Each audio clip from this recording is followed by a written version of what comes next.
supporting the two-state solution, the parameters, the basis of that solution, and that Jerusalem is the capital of two states, the state of Palestine and Israel, and what is really known, upholding the global consensus on all these issues that require the end of the Israeli occupation.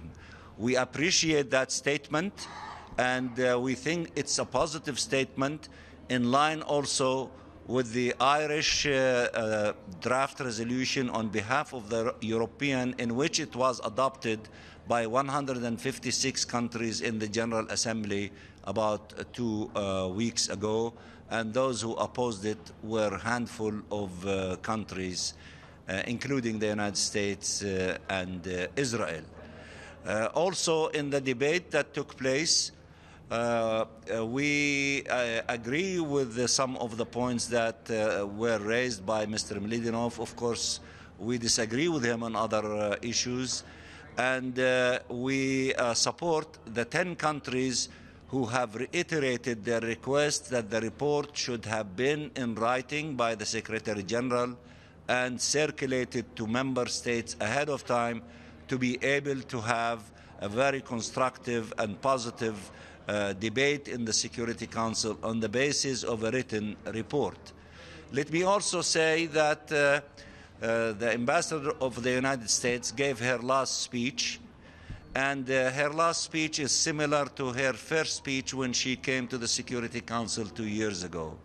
She has been trying for 2 years to convince members of the Security Council and the international community to abandon international law, to abandon the global consensus of how to solve this problem, in which the international community spent at least 25 years building, which is the parameter, the two-state solution, ending occupation, just solution to the refugee questions, and all the elements of the global consensus. She reiterated this position in her last speech before departure this time, and the 14 other members of the Security Council upheld the international law, Security Council resolution, including 2334, and she failed again in not convincing a single one of them of replacing the global consensus of how to solve the problem by the ideas and the thinking of President Trump, in which she said she read the plan, but she did not share anything that was clear. And in essence, she wanted the thinking of President Trump to replace the global consensus, and not a single country in the Security Council approved or agreed with her on that articulation. So as she is leaving, as she came in, she did not succeed in changing the thinking of the Security Council, definitely not the 14 members of the Security Council. And in all of her tenure, the 2 years, she did not criticize a single action or policy by Israel in the occupied territory. And this way, she shifted the position of the United States to be identical with the position of Israel, and therefore contributed to the isolation of the United States from the other members of the Security Council, and marginalizing their effectiveness in playing a very positive role in solving this conflict. As we end the year, I just want to say last year was a very difficult year for us, because the United States administration took very belligerent unilateral positions, starting from Jerusalem, going through UNRWA and refugees, against the Palestinian people and their cause.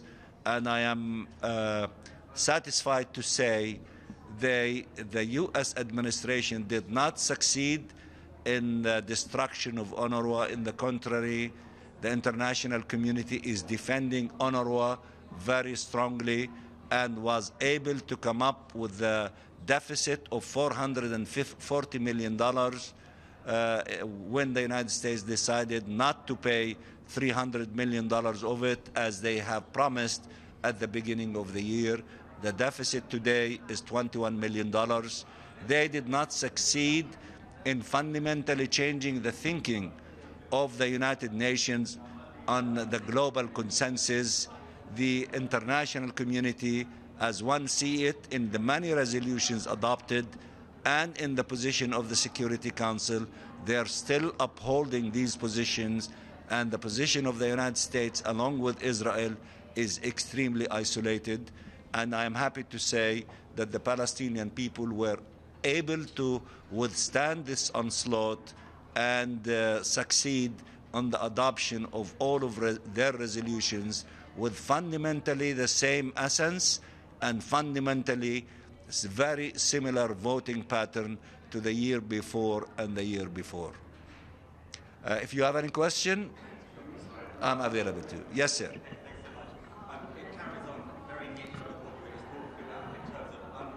Managing to stop the deficit in funding.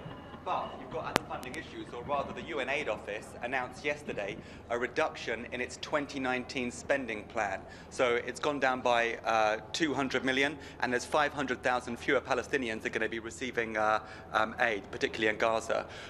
What does that say about your support with international donors, but also what does that look like on the ground in places like Gaza City, Ramallah, and so on for 2019 in terms of the humanitarian situation? Is it looking bleak for you guys?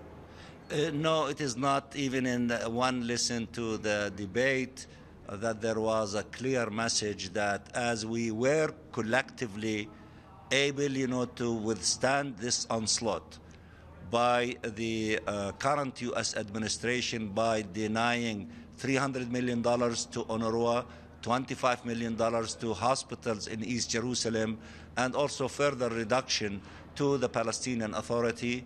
The Palestinian people were able to receive a massive political support from the international community and financial support. One example is bridging, the deficit of UNRWA from $440 million to $21 million.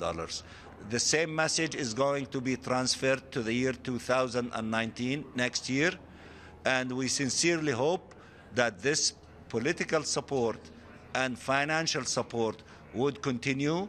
And let me also add that we are grateful to the international community by putting their trust on us to lead the G77 in the year 2019. It's a grouping of 134 countries, that's including China, and populated by these countries of 80% of humanity, to put such a trust on us to lead the humanity in negotiations of 70% of the agenda of the UN, which is the developmental agenda, is a great honor for the Palestinian people. And I am delighted to announce that President Mahmoud Abbas will be here on 15th of January to receive the baton from our Egyptian brothers as a leader of the G77 and China for the year 2019. Ambassador, sorry, I was in the daily press briefing. Yes. Do you mind if I ask a question about Ambassador Hayley? I hope you don't mind me recalling the fact that you've been here quite a long time. You've seen many US ambassadors come and go. If you look at those ambassadors that you've dealt with over the years and then compare Ambassador Hayley with the others that you've dealt with, where does she go on the league table in your mind of ambassadors that you've dealt with from the United States?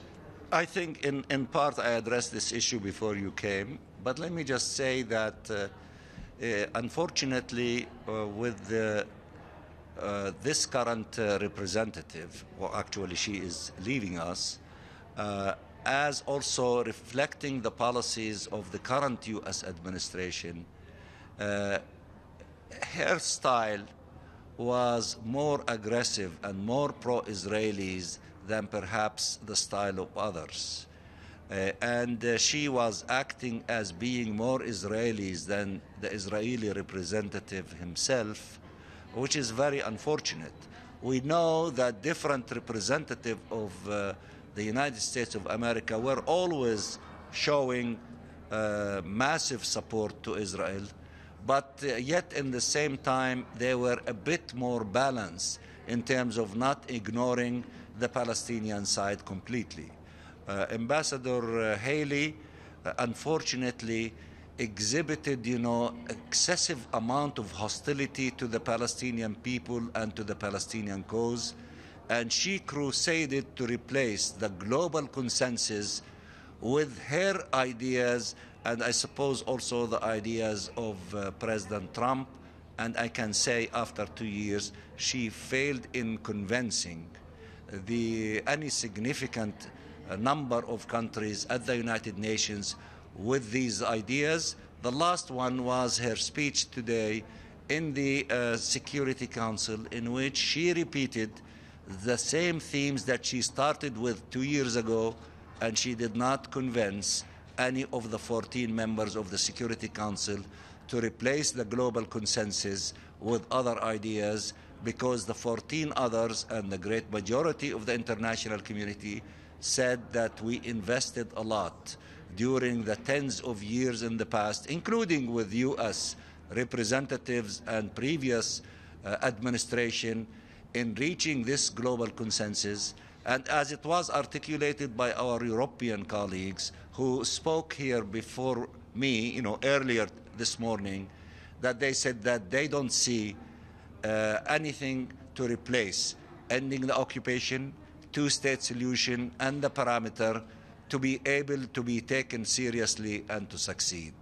Any other ideas that might be contemplated by the current U.S. administration to replace this global consensus, as one to listen closely to what was debated inside the General Assembly Hall, it indicates that it will not have a chance of succeeding. It's dead on arrival. She refused to listen to these positions that she heard for the last 2 years, and she left without listening to them, insisting that the replacement of the global consensus with something that is so vague, which we don't know, will succeed. She is wrong. It will not succeed. The only thing that has a chance of success is to implement the global consensus. Thank you.